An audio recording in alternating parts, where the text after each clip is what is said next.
Un instante, una foto.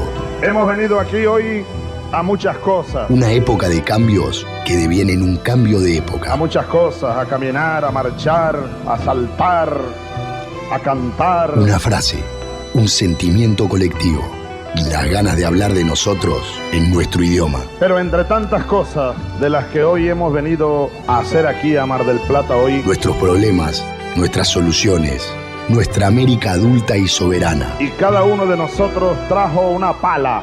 Un fantasma recorre Europa y el mundo entero. Una pala de enterrador. Un continente que expone a la faz del mundo entero sus conceptos, sus fines, sus aspiraciones. Y una frase que lo resume todo. Porque aquí en Mar del Plata, gritada en el lugar indicado, está la tumba del Alca. En el momento exacto.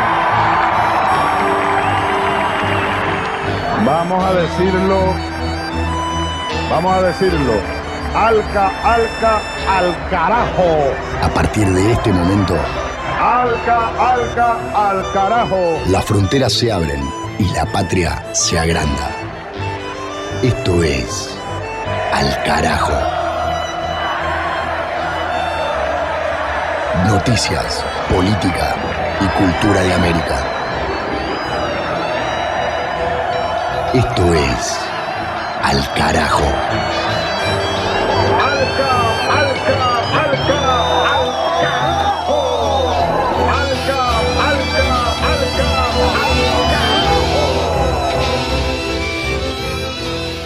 Bienvenidos, bienvenidas a Al Carajo, capítulo número 17 de la 15ª temporada.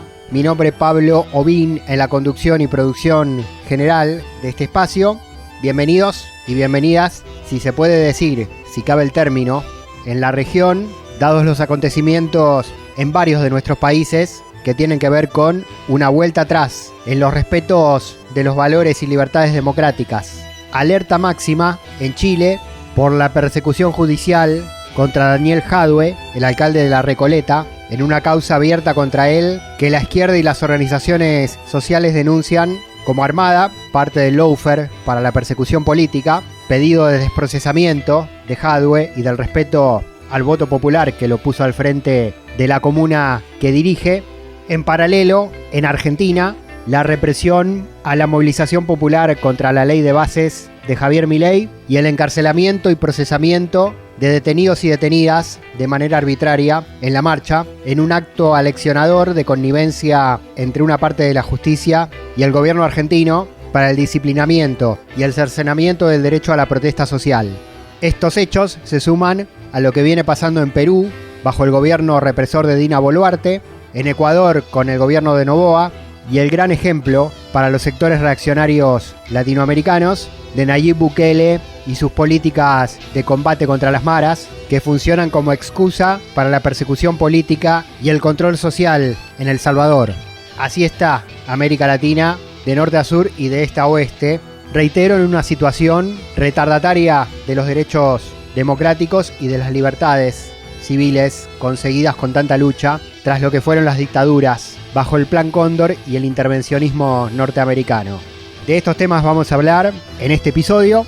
Los ponemos en la tapa principal, subrayada, del recorrido, y también tendremos noticias desde distintos puntos del continente en voz propia a través de los reportes de los compañeros y compañeras de las radios comunitarias, campesinas e indígenas de toda la región, más entrevistas, más testimonios y nuestra habitual recorrida informativa. También música, literatura, cine e historia. Como parte del sumario están Mavi Sosa, Palis Carrera Griot y Juan Francisco Martínez Pería, también prestos para participar desde los micrófonos.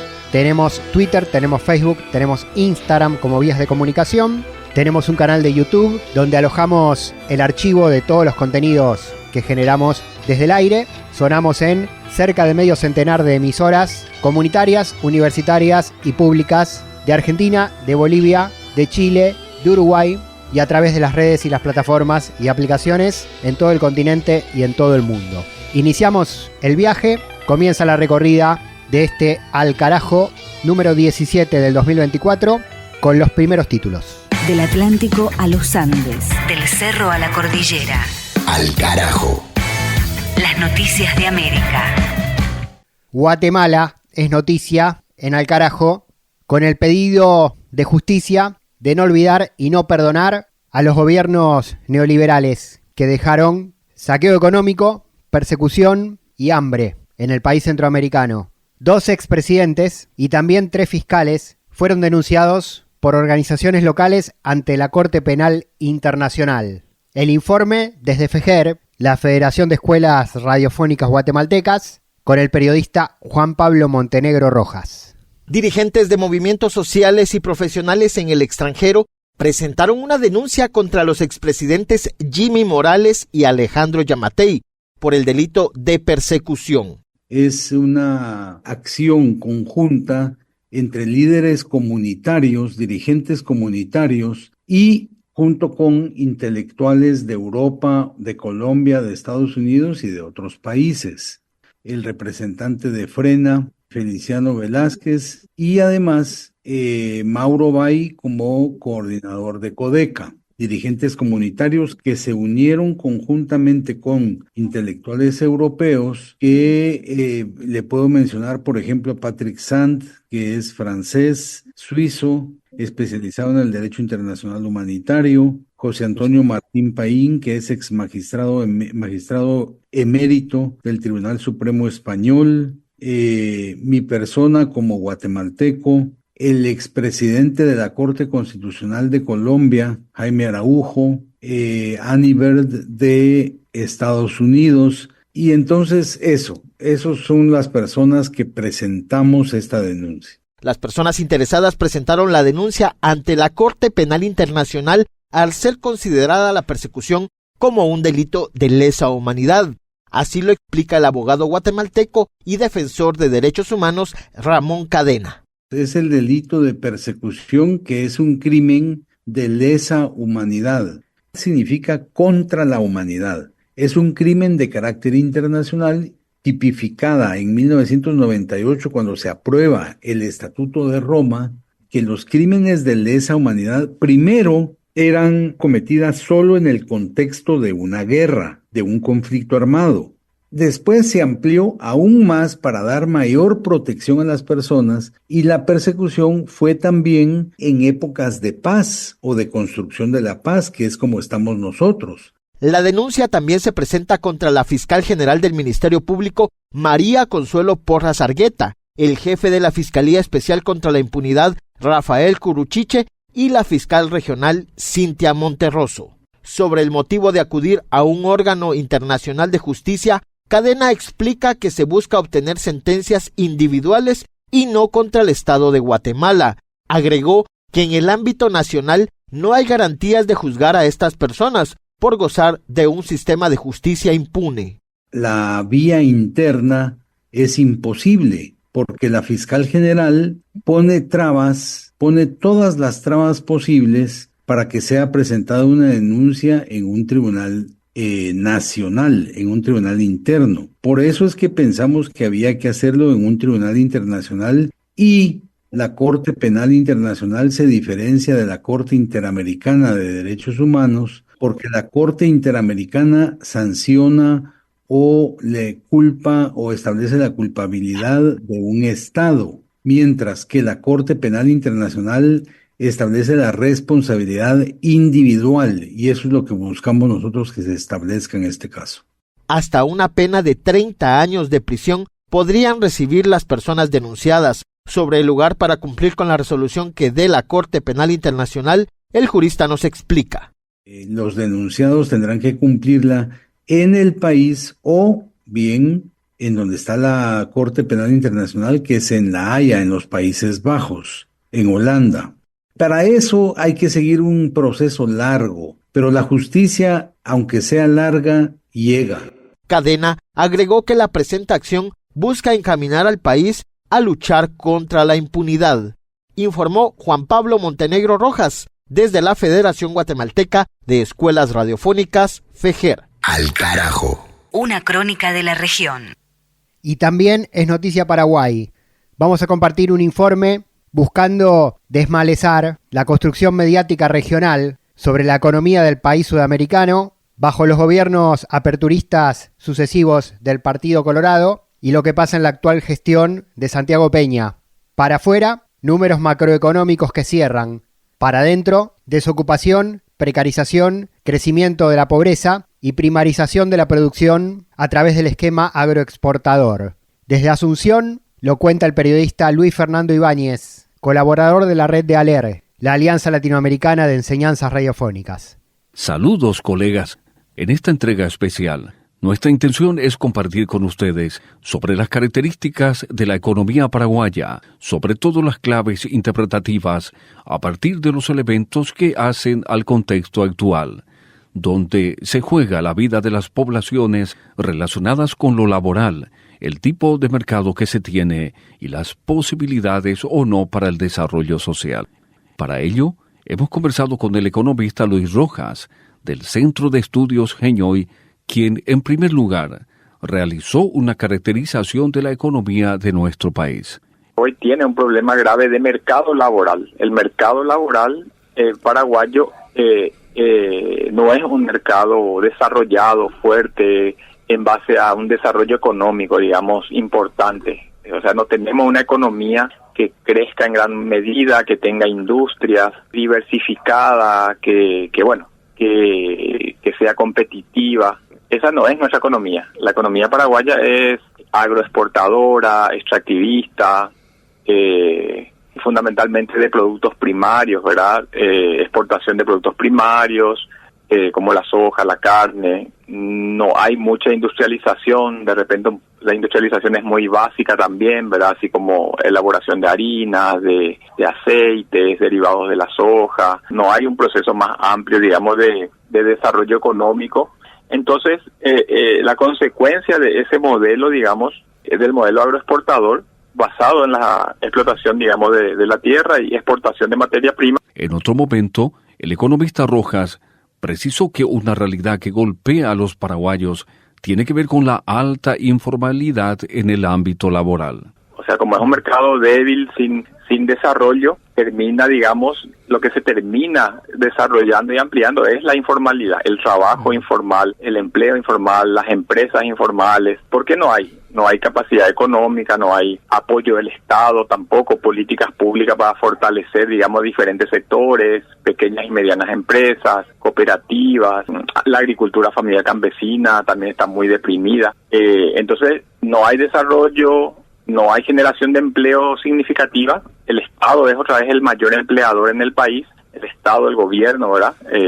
Aproximadamente emplea al 10% de la población económicamente activa. Después tenés un 20% de trabajadores en el sector privado, digamos, más o menos en condiciones de formalidad, con un salario mínimo o un poco más, con contratos, con cierta estabilidad. Y después tenés ya un 70%, como señalabas, ¿verdad?, de mercado informal, o sea, de trabajo informal. Expresiones de Luis Rojas, economista del Centro de Estudios Genyoy. Es toda la noticia, les informó Luis Fernando Ibáñez desde Asunción, Paraguay. De norte a sur, de este a oeste. Al carajo. Un viaje por el continente.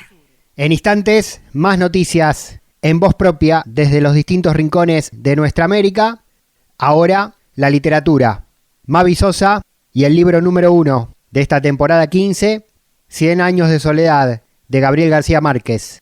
Nos vamos imaginariamente a Macondo.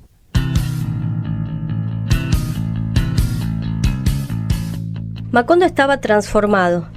Las gentes que llegaron con Úrsula divulgaron la buena calidad de su suelo y su posición privilegiada con respecto a la ciénaga, de modo que la escueta aldea de otro tiempo se convirtió muy pronto en un pueblo activo, con tiendas y talleres de artesanía, y una ruta de comercio permanente por donde llegaron los primeros árabes de pantuflas y argollas en las orejas, cambiando collares de vidrio por guacamayas. José Arcadio Buendía no tuvo un instante de reposo.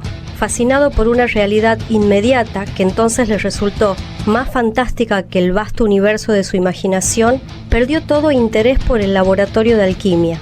Puso a descansar la materia extenuada por largos meses de manipulación y volvió a ser el hombre emprendedor de los primeros tiempos, que decidía el trazado de las calles y la posición de las nuevas casas, de manera que nadie disfrutara de privilegios que no tuvieran todos.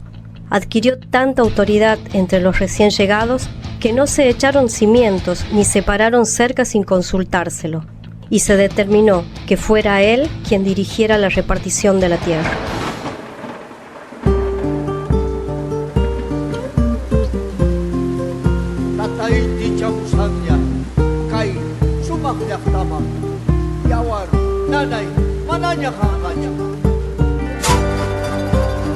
Al carajo. Una mirada al sur desde el sur.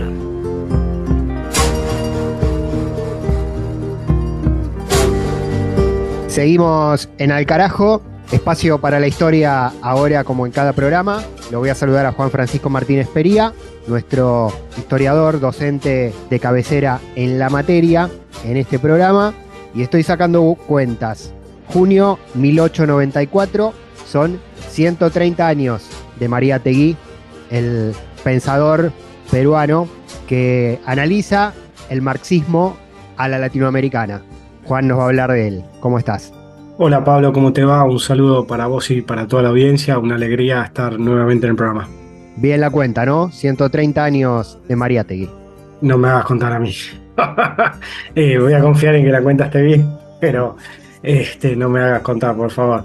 Pero sí, Mariátegui, como bien decías, un autor fundamental de nuestra historia y generalmente visto como el primer marxista latinoamericano. No porque antes no hubiera habido gente que hubiera leído a Marx, de hecho Juan B. Justo, líder del Partido Socialista Argentino, fue el traductor del Capital al castellano, el primer traductor del Capital al castellano, y ya, digamos, desde mediados del siglo XIX hay socialistas en América Latina, ¿no? Y después, posteriormente, gente que leyó a Marx e incluso estuvo en vinculación con Marx. Pero, como vos bien señalabas, Mariátegui es un autor que tuvo una vocación de construir un marxismo latinoamericano, ¿no? De, como él decía, un marxismo y un socialismo que no fuera ni calco ni copia, sino creación heroica, ¿no? Y que ha dejado un legado muy importante. Su obra más clásica son los 7 ensayos de interpretación sobre la realidad peruana, un libro que ha sido considerado como un clásico. Pero algo que es importante es que Mariátegui, que falleció muy joven en 1930, también fue una figura muy olvidada, ¿no? Una figura silenciada, negada, y que reciente, diría yo, con la nueva izquierda y con el impacto de la Revolución Cubana y con todas las discusiones que se dieron en ese momento, empezó a ser redescubierto, ¿no? Mariátegui es un autor y es una figura que, a pesar de haber tenido una vida muy corta, fue una vida muy intensa, que dejó una obra voluminosa. Las obras completas son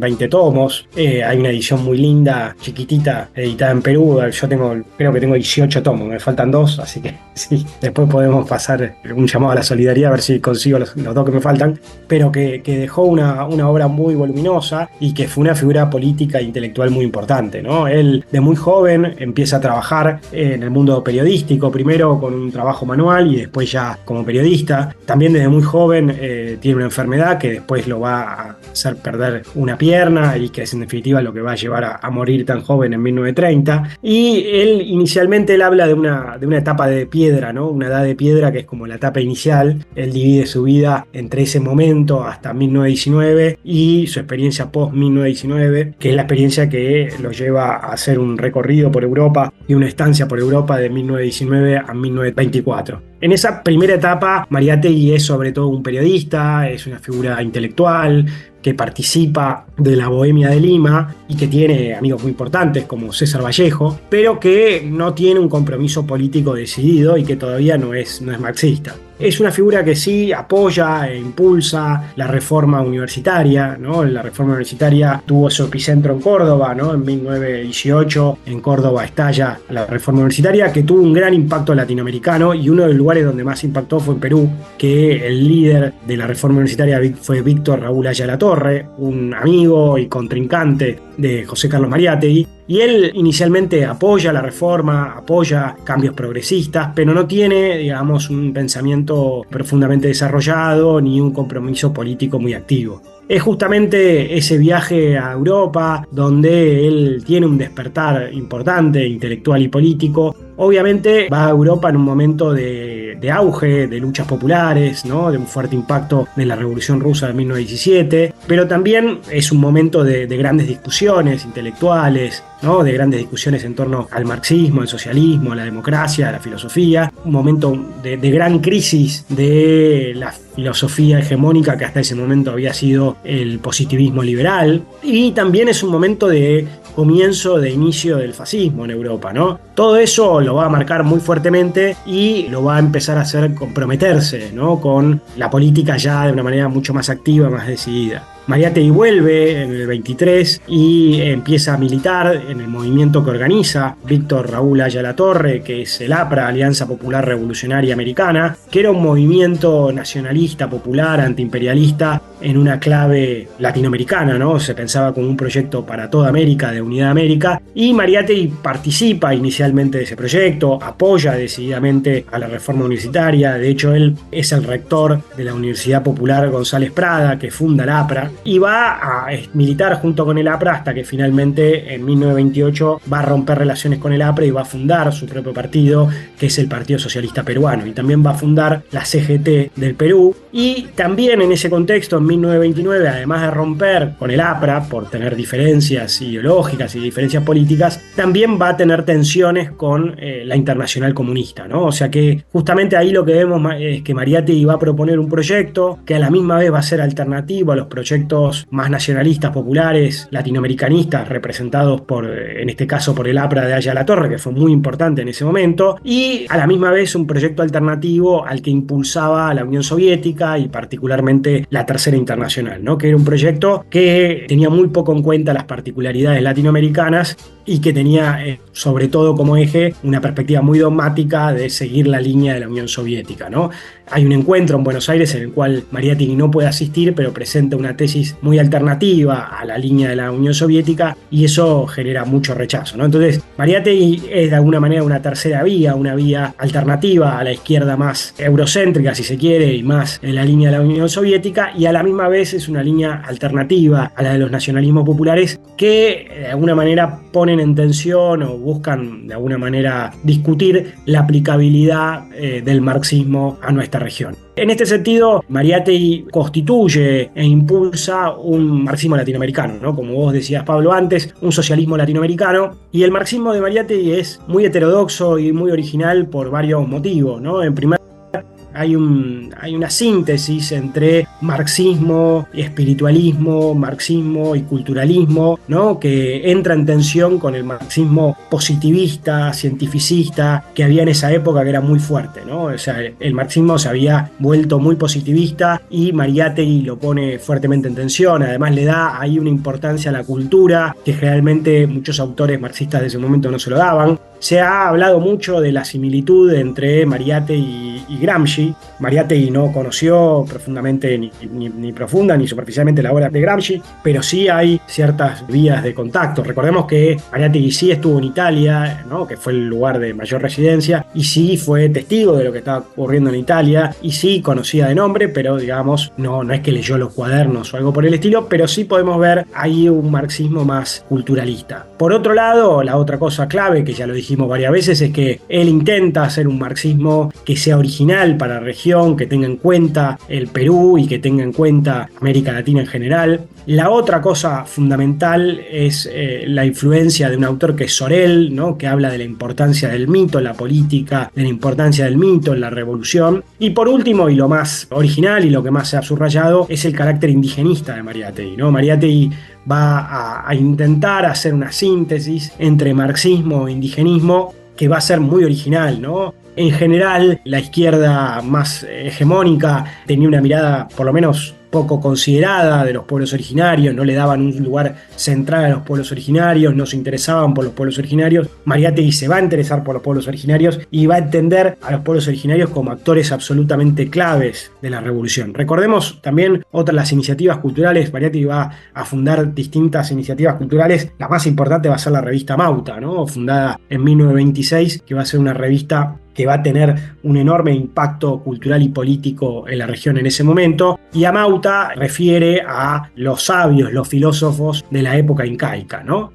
Mariátegui tenía una mirada de la historia que ponía en tensión el marxismo tradicional, tenía una mirada de la historia de América Latina que ponía en tensión el discurso tanto de Aya La Torre como el discurso de la Tercera Internacional. Él entendía que antes de la conquista en nuestra región había lógicas socialistas, ¿no? Que el mundo incaico era un mundo que tenía lógicas socialistas, que cuando viene la conquista se imponen lógicas feudales, pero que en la época colonial esas lógicas socialistas de los pueblos originarios de alguna manera perviven, ¿no? Trastocadas y en tensión, pero perviven, y que una vez que se da la independencia de nuestra región, lo que plantea Mariátegui es, y esto es muy importante, que la independencia no corta diametralmente con la realidad social, y él lo que plantea es que hay una continuidad a lo que él llama feudalidad. A esa feudalidad se le sobrepone el capitalismo, el surgimiento del capitalismo en América Latina. Él lo ve de la mano del imperialismo, ¿no? Llegando en la década del 70, 80, del siglo XIX. Y ahí lo que él va a plantear es que va a haber como una suerte de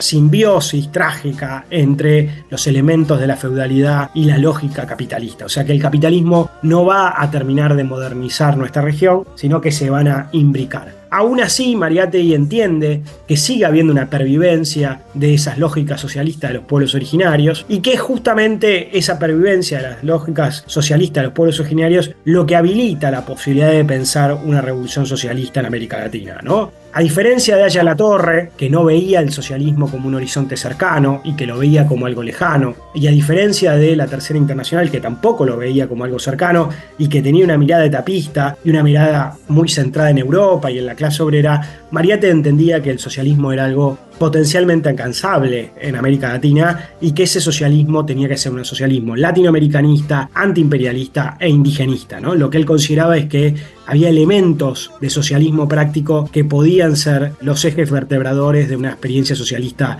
hacia el futuro. En este sentido, Mariátegui rompe de alguna manera la linealidad histórica y el etapismo histórico predominante en ese momento y le da una centralidad a los pueblos originarios fundamental. Además, Mariátegui también tiene una mirada muy crítica de las burguesías nacionales. Entendía que las burguesías nacionales iban a ser traicioneras, ¿no? Que de ninguna manera se podía apostar a ellas para hacer una revolución. Y por eso entendía que el verdadero antiimperialismo era el antiimperialismo socialista.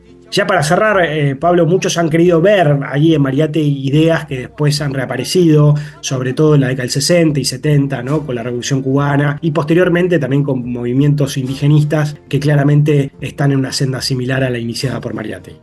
Muy interesante. Bueno, ese antecedente de los incas y el socialismo, el inca, que era la clase gobernante, cobraba un tributo, entre comillas, a la tierra que trabajaban los campesinos, las familias, que devolvía a cada uno de los rincones de cada una de las poblaciones en asistencia alimentaria para garantizar que eso esté cubierto en toda la extensión del territorio, ¿no? Una especie de sistema de redistribución en una especie de sistema equiparable, ¿no? A lo que se pensó después como marxismo tradicional.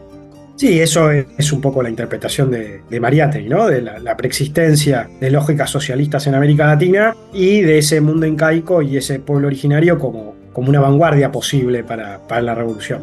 Natural que José Mariátegui lo haya pensado desde Perú, ¿no? Nada más y nada menos. Bueno, ratifico 130 años de su nacimiento que se conmemora en este junio de 2024. Juan Francisco Martínez Pería. Bueno, el libro es de Mariátegui, ¿no? Pero también algo más podés recomendarnos. Sí, yo te recomendaba ahí los 7 ensayos, ¿no? El libro Peronicemos al Perú, en defensa del marxismo, la escena contemporánea, el alma matinal, temas de nuestra América. Son algunos de los libros claves de Mariátegui. Y después, bueno, como te decía, a partir de la década del 60 y 70 hay toda una recuperación sobre su figura, ¿no? De hecho, Mariátegui tuvo la mala suerte de fallecer muy joven de esta enfermedad que comentábamos y de que los propios continuadores de Mariátegui traicionaran su legado, porque lo que hicieron fue cambiar el nombre del partido, convertir el Partido Socialista en Partido Comunista y asociarse, digamos, a la Tercera Internacional, que era algo que Mariátegui había evitado en vida, ¿no? Hay libros muy importantes como Mariátegui y los orígenes del marxismo en América Latina,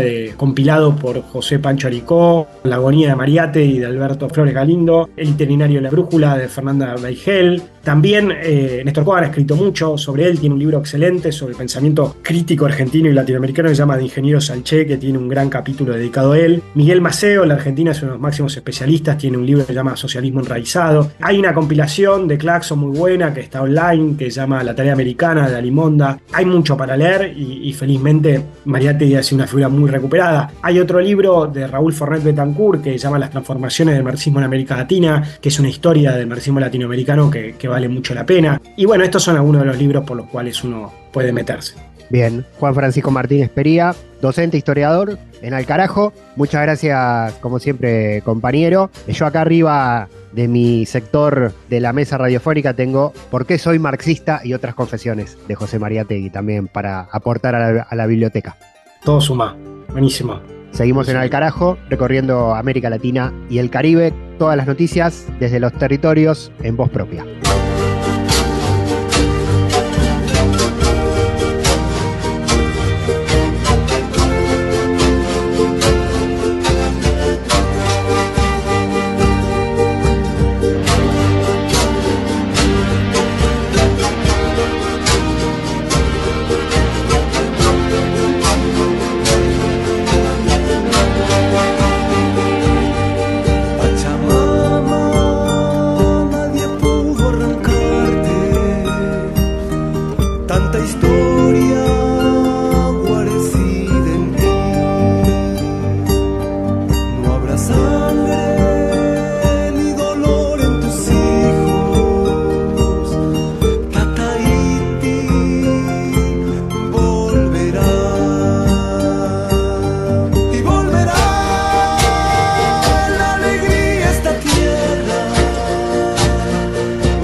Ilustrando musicalmente la retrospectiva sobre el legado del pensamiento de José Mariátegui que nos trajo Juan Francisco Martínez Pería en este episodio de Alcarajo, escuchamos la música del grupo Huaque, banda de origen peruano, con la canción Tata Inti. Seguimos en Alcarajo recorriendo el continente. No intentes correr. No podés escapar. Te tenemos controlada. ¿A dónde me llevan? 36 años de guerra en Guatemala dejaron un saldo de 45,000 personas desaparecidas. De este grupo, 5,000 fueron niñas y niños. Las desapariciones siguen vigentes a pesar del fin de la guerra. De 2003 a 2018 se reportan más de 35,000 personas desaparecidas, siendo las niñas, adolescentes y mujeres jóvenes las más vulneradas. La desaparición forzada se sigue utilizando como instrumento de control social, infunde terror e inseguridad, lo que lleva a la sociedad a no movilizarse. El Estado debe cumplir su obligación constitucional de resguardar la vida de su ciudadanía. Debe combatir toda práctica que viole los derechos humanos. Este es un mensaje de la Federación Guatemalteca de Escuelas Radiofónicas, FEGER, y esta emisora. Las luchas políticas, las luchas sociales de la región tienen su lugar. Al carajo. Guajira para el recuerdo. La bestialidad imperialista. Bestialidad que no tiene una frontera determinada ni pertenece a un país determinado. Bestias fueron las hordas hitleristas, como bestias son los norteamericanos hoy, como bestias son los paracaidistas belgas, como bestias fueron los imperialistas franceses en Argelia.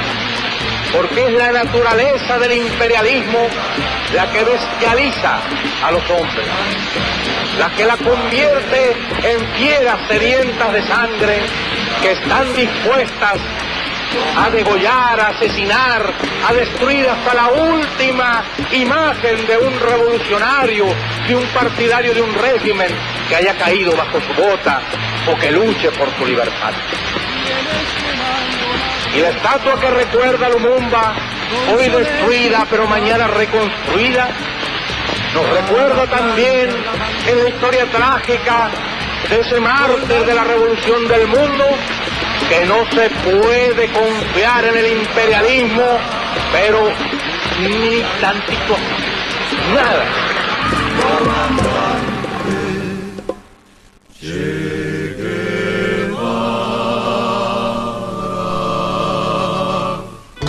Al carajo. Al carajo. Identidad, música y cultura de América Rebelde.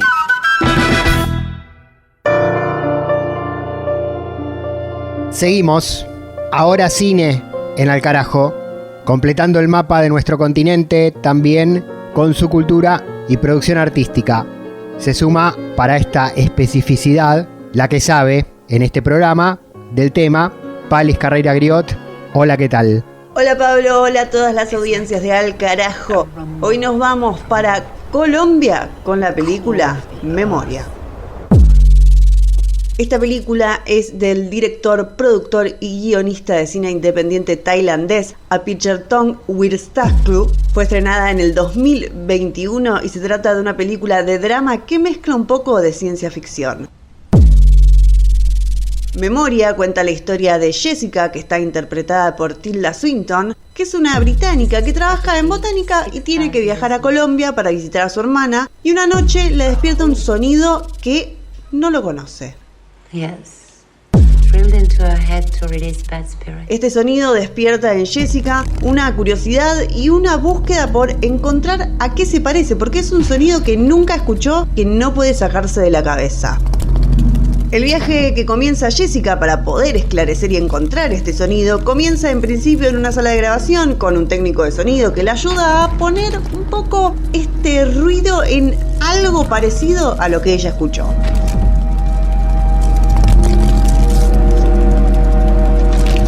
En este trayecto del viaje conoce a Agnes, una arqueóloga que estudia restos humanos que fueron descubiertos en Colombia dentro de un túnel en construcción. En búsqueda de este sonido, Jessica viaja para encontrarse con Agnes en el lugar exacto de la excavación, que es un pueblo en Colombia y que muy cerca de ahí conoce a un pescador llamado Hernán.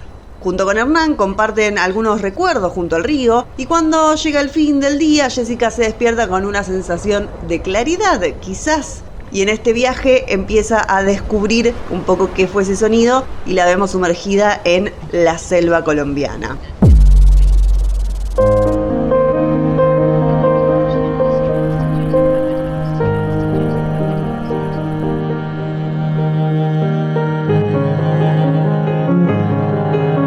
Lo interesante de esta película es, más allá de la mirada que puede tener un tailandés sobre Colombia, que él mismo cuenta que un poco se inspiró para hacer esta película en un viaje que él mismo tuvo en 2017, lo que a mí más me interesó o más me pareció curioso de la película es que, a diferencia de un montón de otras, no se impone otro idioma en la película que no sea el español, que no sea el idioma que se habla en ese país. No se fuerza ficticiamente a hablar inglés como por ahí habla la protagonista, sino que es al revés, que la protagonista tiene que hablar y tiene que hacerse entender y comunicarse en español, que realmente lo hace muy bien. Así que en Memoria nos encontramos con la vista de un tailandés sobre Colombia, con un drama que tiene algo de ciencia ficción, así que me parece muy interesante esta propuesta para verla. La pueden encontrar en todas las plataformas.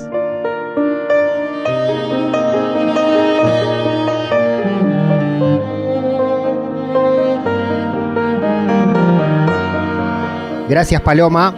La banda de sonido de esta película es del músico y compositor colombiano César López, y así suena.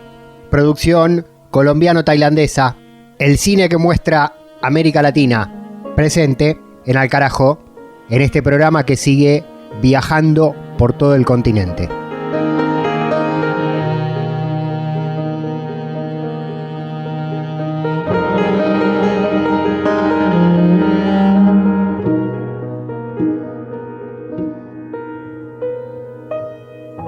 Y volviendo a la política y a la información, hablamos de la situación del alcalde de la comuna de La Recoleta y ex precandidato presidencial chileno Daniel Jadue, miembro del Partido Comunista de Chile, contra quien pesa una causa por supuestos actos de corrupción, conocida como Caso Farmacias. En su defensa se está desarrollando una campaña política y popular para denunciar lawfare y persecución en su contra. En las redes sociales la consigna es a través del hashtag JadueLibre y también hay habilitado un correo electrónico que es cartas@danieljadue.cl, a través del cual ciudadanos y ciudadanas, referentes sociales, políticos y culturales envían mensajes, cartas, dibujos y saludos de apoyo al alcalde que fue puesto en prisión en el marco de medidas cautelares dictadas por el tercer juzgado de garantía. Para comprender y visibilizar los pormenores de este hecho político, recurrimos en Al Carajo a la voz del comunicador Patricio Meri,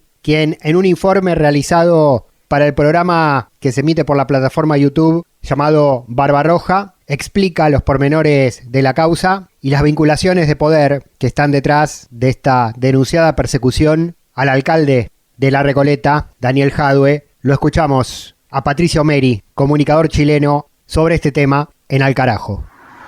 Hagamos un pequeño resumen cómo llega a la prisión preventiva Daniel Jadue. Esto es un lawfare, una persecución política judicial donde la nuera del ministro Montes, Giovanna Herrera, arma un caso a partir de una autodenuncia de unos empresarios corruptos que representaban a Best Quality, donde compran la deuda un empresario de descendencia israelita, sionista, de apellido Cazorla, le compra la deuda a Best Quality y se arma un caso con una autodenuncia. En un contrato que se estaba tratando de pagar a Best Quality, que es una empresa que vendía con sobreprecio el suministro de mascarilla, alcohol gel durante la pandemia, y le arman un caso, un montaje judicial a Daniel Jadue. Mientras existen más de 30 alcaldes de la UDI, Renovación Nacional y de la derecha chilena que ni siquiera han sido formalizados, y con Katy Barriga tomando tecito en su casa, haciendo TikTok, habiendo roto 7 veces la fiscalización de carabineros en su casa, en el arresto domiciliario, Daniel Jadue está preso. Esto es lawfare, esto es persecución judicial, política y jurídica, como le pasó a Rafael Correa, a Jorge Glass, a Lula, como le pasó a Cristina, como le ha pasado a tantos dirigentes políticos de izquierda, que se utiliza este mecanismo del lawfare para apresar a políticos que llevan más allá de tratar de romper este verdadero muro de la desigualdad y la injusticia de un sistema neoliberal, de un sistema injusto, un sistema capitalista. Ha pasado muchas veces en el mundo y ahora le tocaba a Chile, que es que Daniel Jadue, el alcalde de Recoleta, que ha promovido un municipalismo mucho más abierto, más democrático, con una mirada popular, está preso, está en prisión preventiva, que no significa que sea culpable de nada, sino que simplemente se coludió la justicia, la fiscalía y los medios de comunicación. Jadue ya había sido condenado por los medios de comunicación, principalmente La Tercera, por la periodista Leslie Ayala y por toda la maquinaria de información a partir, y según algunos medios internacionales, esto sería una colusión política para sacarlo de la carrera presidencial. No es menor el dato que mientras estaba siendo formalizado, se midió a Daniel Jadue como intención de voto presidencial y subió de un 0,6 a un 2,6% en las percepciones de la encuesta presidencial. Esto es persecución política pura y dura. Aquí hay lawfare, hay montaje judicial. Estamos acá desde Capitán Llaver viendo la situación del alcalde Jadue. Lo visitó su alcalde Ramón Sepúlveda, ha tenido la visita de otros alcaldes y vamos a estar viendo cuánto tiempo va a estar preso en esta prisión preventiva absolutamente exagerada, porque se puede tomar como una precondena. Incluso es una situación gravísima porque se evita dar una prisión preventiva porque puede ser utilizado como una precondena para gente inocente. La jueza dijo una cosa que es bastante absurda, ¿eh? Es como empezar a ver delitos futuros. Ella tiene como el poder de ver el futuro. Dice, el alcalde Jadue tiene que estar preso porque él podría cometer delitos mientras sea alcalde. O sea, cualquiera de nosotros nos podrían meter preso, darnos prisión preventiva por los delitos que podríamos cometer en el futuro. ese fue el argumento de la jueza. Aquí hay toda una colusión de personajes vinculados al mundo de Luis Hermosilla, Chadwick, Piñera, también Saliasnik. Hay toda una trama de poder que está detrás de Daniel Jadwe. Yo no entiendo un poco por qué la defensa fue tan institucional y no impugnó, por ejemplo, no pidió la inhabilitación de la fiscal Giovanna Herrera, que es la nuera de Carlos Montes, o sea, tiene un vínculo directo con la política chilena. Pero no solo es por eso, sino que Cazorla, que el que compra la deuda de la empresa Best Quality, fue uno de los financistas de la campaña senatorial de Carlos Montes. Entonces aquí hay un vínculo directo entre el poder político que quiere fuera Jadwe, el mundo judicial y la fiscalía, con la fiscal Giovanna Herrera. Aquí hay varias faltas, o sea, lo que se debería hacer es una denuncia en contra de la fiscal Giovanna Herrera, haberle inhabilitado el caso, pero Daniel Jadwe jugó dentro de los márgenes de la institucionalidad, dentro de los márgenes de lo que él consideraba que era el Estado de Derecho y el debido proceso. Cualquier abogado serio va a decir que esto es una medida absolutamente irregular, injusta y que vulnera nuestro sistema democrático. Si se lo pueden hacer a Jadwe, se lo puede hacer a cualquiera. No es novedad que persigan a los comunistas, no es novedad que persigan a la gente izquierda, no es novedad que criminalicen a cualquier político que busque darle mayor igualdad, mayor justicia social a los chilenos y chilenas. Vamos a estar acá reporteando lo que está pasando con este caso del lawfare en Chile, que afecta directamente al alcalde Daniel Jadwe. Mañana el Consejo Municipal habló Fares Jadwe, dijo que la municipalidad va a seguir funcionando normalmente. Hay algunas interpretaciones legales, que si el alcalde no está 45 días presente, se le puede pedir que asume otro concejal que sea elegido en el Consejo Municipal. Hay una situación absolutamente abierta. Ramón Sepúlveda ya mencionó que va a apelar a la medida, que lo puede hacer dentro de 5 días y que la Corte de Apelaciones podría revertir esta situación a partir del segundo día que se presente el recurso de apelaciones. Es lo que está sucediendo acá, en la cárcel de alta seguridad Capitán Llaver. Ya no quedan muchos periodistas, sino que un par más, una periodista más, que me imagino, parece que es de La Tercera o Canal 13, no sé. Algunos de los medios que se coludieron para meter preso a Daniel Jadwe, que deben estar celebrando y abriendo la champaña. Recordemos que Jadwe también puso en jaque la colusión de las farmacias, puso en jaque la colusión de las ópticas, puso en jaque al mercado, que es tremendamente abusivo en Chile. O sea, cualquiera sabe que en nuestro país el mercado manda y cualquiera que se meta con el mercado va a terminar en la cárcel. Ese es el mensaje que quieren enviar los poderosos, ese es el mensaje que está enviando el poder político, el poder judicial y el Ministerio Público, que al final mete preso a los pobres, a la gente izquierda, y a la gente derecha la dejan en libertad, en su casa, tomando tecito, como el caso de Katy Barriga, o ni siquiera son formalizados, como lo que fue con Virginia Reginato, o lo que ha sido con tantos otros, Joaquín Lavín, que nunca le han tocado nada. Y yo creo que esta situación al final va a terminar apoyando a Daniel Jadwe, y la gente se va a dar cuenta que esto es una injusticia y es una forma de judicializar la política que solo busca criminalizar a los líderes políticos progresistas de izquierda. Daniel Jadwe ayer estuvo con más de 600 personas en la Feria del Libro, tiene un apoyo importante, y no solo del Partido Comunista, también del Partido Popular, de otras fuerzas de izquierda, de ciudadanos comunes y corrientes, de vecinos de Recoleta, que hoy día decían: yo le creo al alcalde Jadwe. Más allá de lo que pueda decir el odio de las redes sociales, esto hay que mirarlo con objetividad. Y objetivamente no hay ningún argumento para que Daniel Jadwe siga estando preso, y menos con lo que dice la jueza, una ignorancia supina, que él podría cometer delitos futuros. Si es porque todos podríamos cometer delitos futuros, deberíamos estar todos en la cárcel y en la prisión preventiva. Quizás es lo que viene, que nos empiezan a meter presos por los delitos que podríamos cometer en el futuro. Es un absurdo jurídico como los que hemos visto tantas veces en América Latina.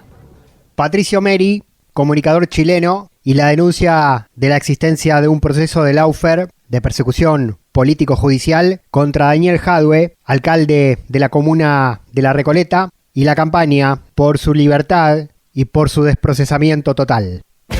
Ni tratados de libre expoliación, ni tratados como incapaces. Al carajo.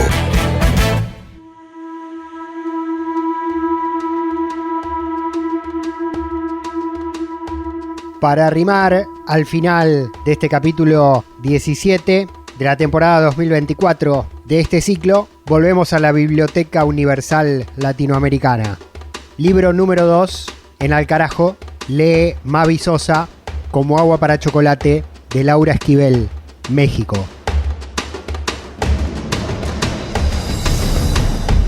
Cuando ya están bien molidas las almendras y el ajonjolí, se mezclan con el caldo donde se coció el guajolote y se le agrega sal al gusto.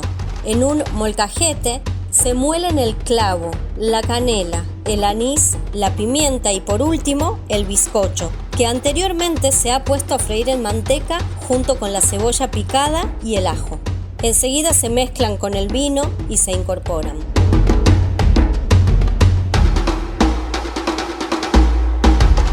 Mientras molía las especias, Chencha trataba en vano de capturar el interés de Tita, pero por más que le exageró los incidentes que había presenciado en la plaza y le narraba con lujos de detalles la violencia de las batallas que tenían lugar en el pueblo, solo alcanzaba a interesar a Tita por breves momentos.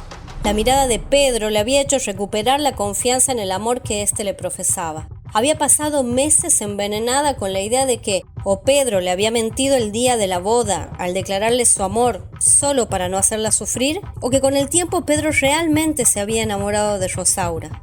Esta inseguridad había nacido cuando él, inexplicablemente, había dejado de festejarle sus platillos. De esta época de sufrimiento nacieron sus mejores recetas. Así como una poeta juega con las palabras, así ella jugaba a su antojo con los ingredientes y con las cantidades, obteniendo resultados fenomenales. Pero nada, todos sus esfuerzos eran en vano. No lograba arrancar de los labios de Pedro una sola palabra de aprobación. Qué sola se sintió Tita en esa época. Extrañaba tanto a Nacha. Odiaba a todos, inclusive a Pedro. Estaba convencida de que nunca volvería a querer a nadie mientras viviera. Claro que todas esas convicciones se esfumaron en cuanto recibió en sus propias manos al hijo de Rosaura. Aquí se queda la clara, la entrañable transparencia de tu querida presencia, comandante Che Guevara. Mavi Sosa en literatura y cultura, Juan Francisco Martínez Pería en la columna de historia, Palis Carreira Griot con el cine latinoamericano, más Guatemala, más Paraguay, más Chile, a través de las voces de las radios comunitarias y los medios alternativos desde cada uno de los países, con la información desde el territorio, más las noticias de toda América, como siempre semana a semana en esta 15ª temporada de Al Carajo. Cerramos acá el capítulo número 17 de este 2024. Mi nombre en el micrófono y en la producción general, Pablo Daniel Obín, saludando y despidiendo hasta el próximo encuentro a las audiencias que nos siguen a través del aire de medio centenar de emisoras comunitarias, rurales, populares y también radios universitarias y radios públicas de Argentina, de Bolivia, de Chile, de Uruguay y desde nuestro canal de YouTube Al Carajo Radio, sin límites de alcance ni de kilómetros, en cualquier lugar del continente y del mundo. Final para esta emisión, nos reencontramos en la próxima para seguir recorriendo las noticias de América. Siempre gracias por la escucha, por la recomendación y por ayudarnos a hacer llegar más lejos estas voces, estas noticias y estas ideas. Esto fue Al Carajo, noticias de América Latina y el Caribe. Hasta la próxima. Con soles de primavera, comandante, para plantar la bandera, comandante, con la luz de tu sonrisa, tu amor revolucionario te conduce a nueva empresa, donde espera la firmeza de tu brazo libertario. Aquí se queda la